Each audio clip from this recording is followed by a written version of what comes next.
Dan sekarang tempatnya itu berada di Gakona. Gakona itu Amerika Serikat, tidak jauh dari Alaska. Namun ini menjadi proyek Amerika yang sebetulnya bukan Amerika saja, tapi ini menjadi proyek Illuminati. Ya, ini sebagai contoh saja Pak sekalian yang pernah boleh lihat. Ini pernah terjadi di Bandung, namun ini gagal karena faktor alam yang tidak mendukung, sehingga di Bandung ini tidak sukses.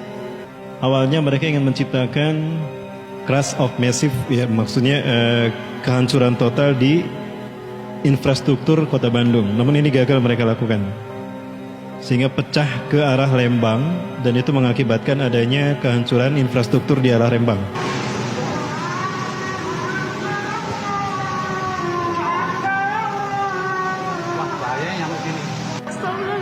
Nah, kalau dilihat dari bawah seperti ini,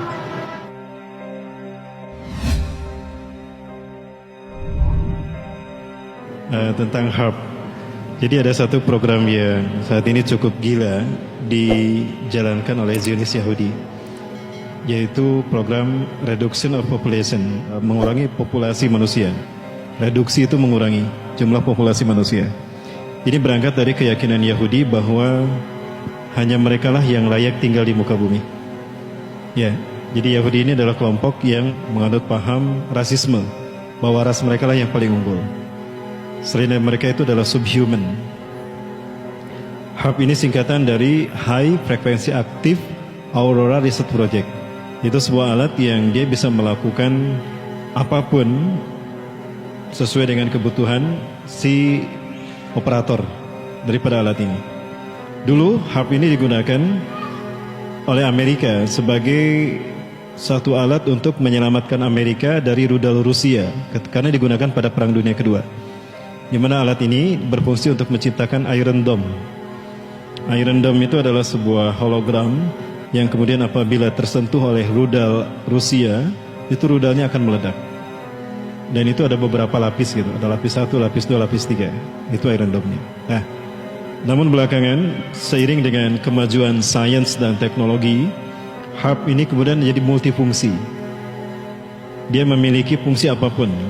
They can create the weather control, bisa mengontrol cuaca, bisa menciptakan cuaca ekstrim di musim yang berlawanan, bisa menciptakan gempa bumi, ya, dan juga bisa menciptakan hologram untuk memanipulasi informasi, bahkan untuk menghipnotis manusia dalam jumlah yang massal. Itu HARP. Ya, itu jadi multifungsi. Dan sekarang nanti saya perlihatkan yang dari jauh seperti apa bentuknya. Ini perbuatan HARP. Karena untuk iklim dan cuaca Bandung ini tidak memungkinkan ini terjadi secara alami. Dan gilanya ternyata ini merupakan bagian dari program PBB. Yang tadi saya sampaikan, bahwa ini merupakan bagian dari proyek PBB untuk mereduksi jumlah manusia. Pada akhirnya nanti akan mencapai 500 juta saja penduduk di muka bumi. Itu harus Yahudi semua. Nah, ini pecah. Pecahnya sampai ke Jalan Jamplas, kemudian sampai ke Lembang. Alhamdulillahnya pecah. Saya perlihatkan yang ada di Cimahi. Seperti yang tadi, ya masih seperti yang tadi. Ini kita lihat dari jarak jauh. Kita lihat dari jarak jauh. Para mulai perhatikan betul bentuknya seperti apa. Udah.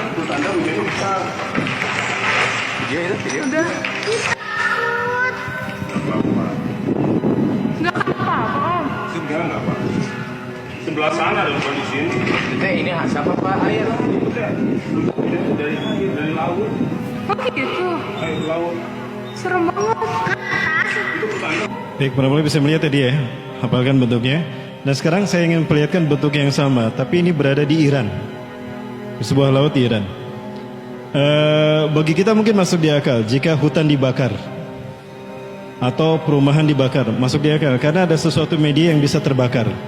Tapi kalau laut dibakar, masuk di akal tidak? Tidak masuk di akal. Tapi itulah yang terjadi. Walaupun sebetulnya memang ada satu alat, ada satu zat kimia yang bisa membakar air. Dulu saya pernah melakukan, dulu waktu masih studi, ada habis praktikum, ada natrium, saya iseng sembunyiin dari guru saya, ya. Ketika selesai acara praktikum, saya ambil natrium tadi dilinting-linting, saya tata tangan pakai perantara ya. Maksudnya saya pakai sarung tangan, kemudian saya masukkan tisu basah, saya lemparkan ke air, itu terbakar. Ya, ini yang dilakukan oleh Harp ke Persia. Dan ini yang terjadi pada sekalian. Jadi laut dibakar. Bagi kita tidak masuk di akal, tapi ini yang mereka lakukan. Ini dilakukan oleh seseorang yang melakukan penelitian tentang gempa bumi, karakter gempa bumi yang ada di Persia dan terjadi beberapa hari. Ya, dan ini sudah ada klipnya. Ini terjadi pada tanggal 23 November 2008. Ini salah satu contoh bentuk hab jahatnya hab seperti ini. Bayangkan jika ini dilakukan terhadap manusia. Andaikan ini api, ikan pasti lari ke bawah kan? Ikan pasti lari ke bawah menyembunyikan diri. Logika kita pasti begitu, bersembunyi di batu karang. Pasti itu ikan lakukan, tapi itu pun tidak menyelamatkan nyawa mereka. Karena faktanya mereka matang mendidih dan itu bau racun toksin. Karena proses ini menembakkan zat kimia dan mempersatukan zat kimia yang ada di unsur hara oksigen kita, yang ada di udara kita. Ini jahatnya hab. Jika masih ada di YouTube mungkin silakan para bola bisa meneliti tentang ini. Ini adalah makhluk flora fauna ciptaan Allah Subhanahu wa taala ya.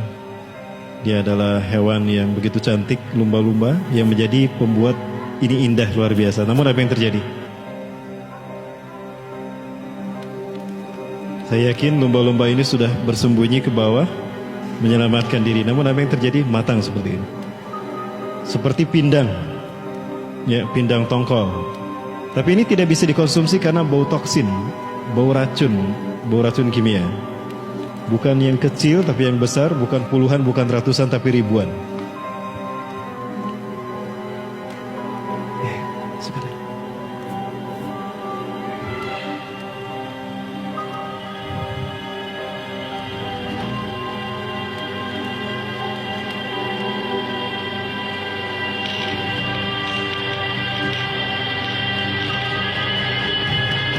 Nah, adakah PBB menghukum Amerika telah melakukan kehancuran, kerusakan pada satwa, flora dan fauna, ekosistem?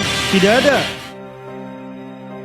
Karena Amerika adalah bagian daripada PBB itu sendiri. Ya, veto, bukankah veto Dewan Keamanan PBB ada di tangan Amerika? Dan veto Amerika lebih kuat dari veto The Big Five yang lain, peramba Allah. Nah, baik, ini kejahatan HARP. Apa yang harus kita lakukan, para sekalian? Ya, kita melakukan sosialisasi terhadap jahatnya HARP. Ini satu produk HARP. Ada banyak produk yang dilakukan oleh HARP. Produk yang kedua adalah chemtrail. Chemtrail ini singkatan dari chemical trail. Beda dengan contrail.